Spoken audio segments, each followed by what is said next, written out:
Hey everybody, welcome back to APM Help Academy. Today we're going to be talking a little bit about leases and adding tenants into Buildium. So, one of the first things I wanted to touch on, and this might seem like it's being reiterated a lot, but I do want to touch on it, is the import data area is an area where we can add multiple tenants at once. But again, this is something that's going to be used more so if you're just getting started into Buildium. If you already have an existing Buildium account for a little bit of time, you might not use this feature as much, but if you're trying to input 100 tenants all at once, well, this is the area that you would do it. So if I go to the import data area, which we have seen before in previous videos, upload data file, tenants. And this has the Excel template right here where I can add my tenants information. The only thing here, though, is in order to do that, you already have to have the property created in Buildium. If you don't have that, you're not going to be able to upload the tenants. All right, so that's something to keep in mind there. So, but now that we got that out of the way, we're just going to go over kind of the more like individual way that you're going to be adding leases and tenants. Now, as with several things in Buildium, there's multiple different areas where you can add a lease or a tenant in Buildium. So the first thing I wanted to go over is adding the lease, okay? One of the popular areas that you're going to see people create leases in Buildium is on the applicant's page. So if you're someone who uses Buildium's application feature, which I do recommend. I mean, their applications are really great in the software. So if you do end up using those and you have applications in here, what you're going to want to do to add that lease is first, you're going to want to go to the tenant's profile. And I've already created an applicant profile here as if someone already applied and everything. And the first thing you're going to need to do in order to be able to have the option to move them in, you're going to want to change their status to approved. Once you approve the applicant, like that, their status shows as approved, you're going to see the option to move them in. The reason why this is valuable to do it from here is because in Buildium, like once you create a lease, if I do it outside of the applicant's profile or I don't choose an existing applicant, it's not going to tie the lease to that applicant's profile. And that can be helpful if you're just trying to access information quickly, I guess. It's not a huge deal if you don't tie the applicant to the lease, but it's just something to keep in mind that it could be a little confusing, but you can still look up the applicant's profile at any time. That being said, I could go ahead and click move in. Now keep in mind, move in basically means I'm going ahead and I'm creating a lease right now for this tenant, okay? Now on the add lease page, this right here, the signature status is going to say signed or unsigned. Now, the only scenario where you're going to choose unsigned typically, I'd say most of the time, is if you're going to use Buildium's feature Dropbox sign in order to send a lease for signature. Now, you may use it in the rare instance that the tenant hasn't even actually signed a lease yet with you and you're not going to use Dropbox sign. I will say that's a little rare, though. And, you can still do that, but it typically makes more sense to just choose the signed option. All right, and that's if you're not using Buildium's Dropbox sign feature. So that being said, so if I'm not using Buildium's Dropbox sign feature, I could go ahead and just keep it as signed and then just fill out the information accordingly. The start date of the lease, and automatically it will default to an end date, for a full year, but you could of course change that. And what's cool here too is I can add more like tenants or approved applicants or co-signers right from here. So I can choose existing tenants or applicants. I can create a co-signer. There's multiple different options here. Now the rent. Now this is somewhere where people sometimes get confused on the rent option. And what I mean by that is, so this whole thing right here is basically asking you in Buildium, what is the tenant's monthly rent? Of course, right? But the other thing is next due date. This is where people get hung up sometimes.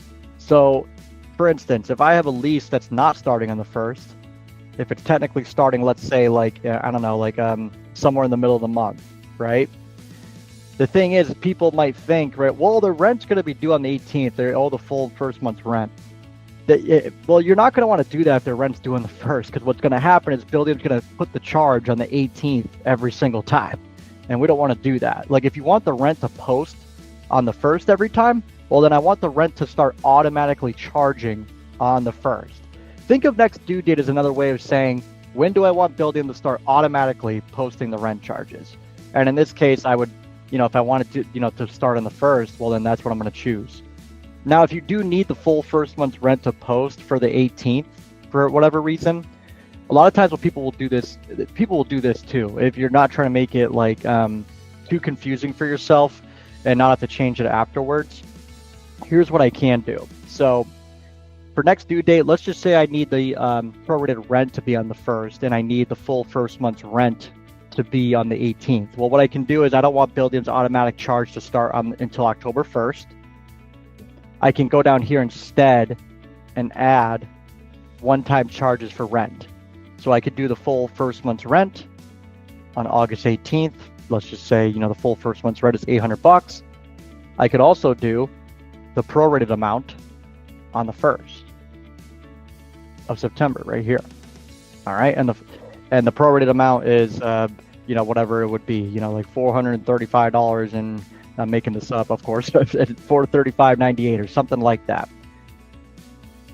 Rent income, and of course, I could go ahead and put it in my memo, first month's rent, something like that, and then go ahead here, prorated rent, just like that.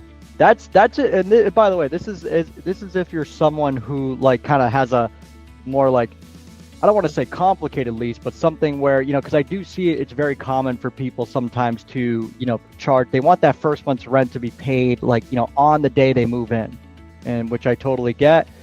This is kind of the way you'd want to go about it more so, in my opinion. I just think it makes it easier so you're not having to change a bunch of stuff. And I've seen people make the mistake where they put that it posts on the 18th, and then the tenant thinks they don't have to pay rent until the 18th. And yeah, it just makes things confusing. But in the scenario where you are that person who does charge the rent, the prorated rent on the 18th and the full amount on the 1st, well, then you can go ahead and do just that. Next due date is on the 1st. And what's pretty cool is this. You'll see this option. So if I have the lease starting on the 18th, Buildium does, give me the option to prorate the first month's rent, which, yes, I do want to do that. And it calculates it for you right here. So this is if you're someone who, prefers to just have prorated on the 18th, and the full first month's rent will start on September 1st. All right. So I just wanted to go through those couple scenarios. That first scenario, it might seem a little confusing at first, but I will say the only reason why I went over it is because I see people make this mistake time and time again, and it gets very confusing for people, and they have to kind of change everything they just did when creating the lease. So, which you can do at any time. It's just, again, it's just more time and more confusion. But anyways, now that's a little bit about the rent when you're creating the lease.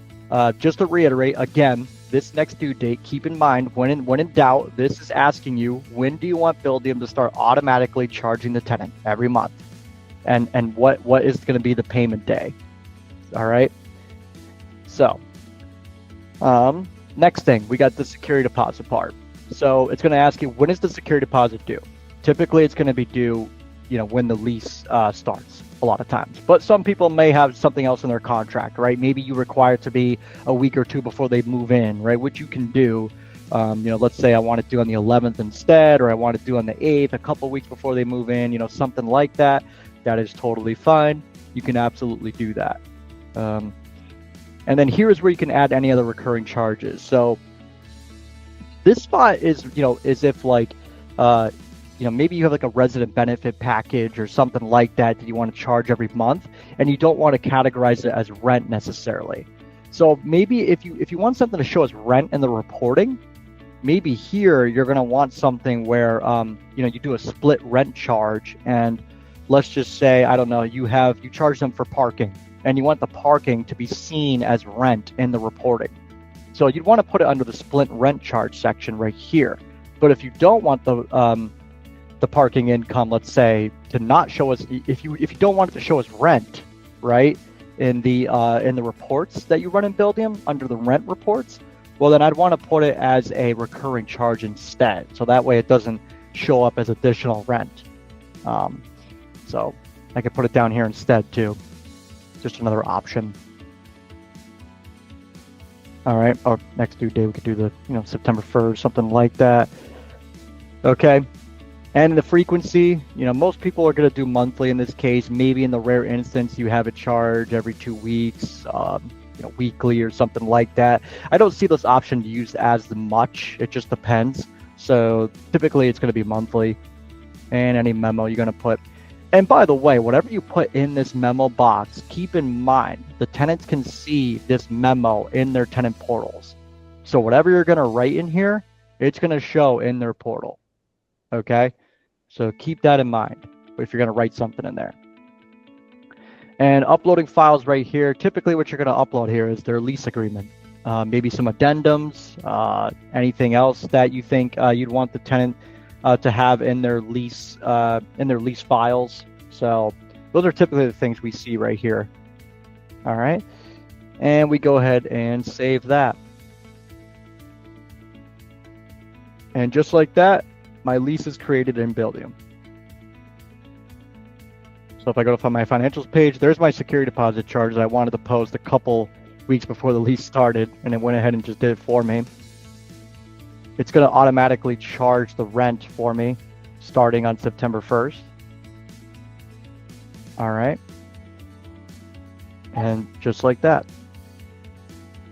So that's just a little bit about adding leases in Buildium. If you're going to do it just from like the applicant, the standard applicant page. Of course, there's other areas where you can add leases in Buildium, such as if I simply go to rentals and then rent roll, you can also add leases from here. And it brings me to the same exact area. And in case I didn't, go directly to my applicant's profile, I can still choose an existing applicant. And it shows what type they are right here. Okay, so you don't necessarily have to do it from the applicant's profile. You can do it from here too. You just got to make sure you choose the applicant's profile. All right.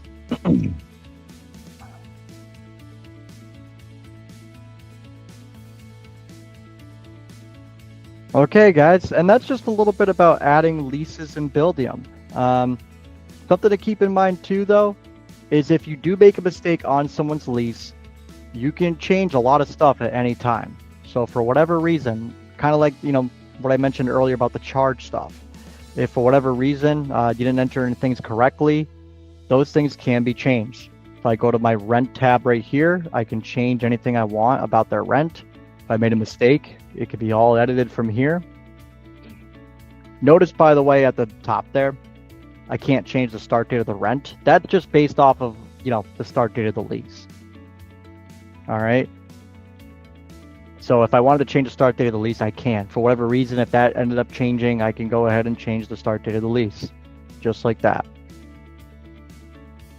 Recurring transactions. This just gives me a list of all the stuff that's going to post automatically on this lease ledger. I can even set up recurring credits or recurring payments. Be careful if you do set up recurring payments, just in case they don't always pay the same amount. That can get a little wonky sometimes, depending. But of course, if they're paying by Buildium's ePay system, you don't really need this. All right. Payment settings. So the payment due date is definitely a very important part. If you were one of those people who made the mistake of having their payment post on the 18th every month, this would have shown up as 18th of the month is what ends up happening. So if that mistake happens, it's very important to come in here and change that payment due date because it's directly correlated to late fee policies in Buildium. So very, very important. You kind of double check this in case you did make a mistake on when you want the rent to automatically post. So you can change that at any time too. All right. But just going back to the payment settings side too, this, of course, you probably saw, you can override, global settings, in terms of maybe you want a different specific late fee policy for this lease, or you want specific policies for how their prepayments post. If it's someone who pays early, maybe you want specific policies for them. Just be careful when setting this up, because at the moment, there's no, in terms of like payment allocations and prepayments, there's no report in Buildium that kind of tells you where overrides are for these two specifically. Late fee policies this does have a report, which is nice. So if I go to reports, there is something that will tell me which leases have an override. But for these two, there is no report as of right now in Buildium. So maybe down the road they'll release that, but if you ever need a report for that, it's just not available right now. So I typically don't use these very often. I kind of just stick to the global policy for the most part. But yeah. All right, guys.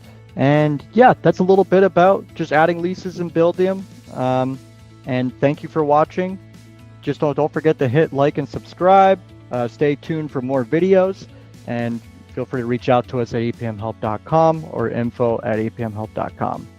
Thanks, guys.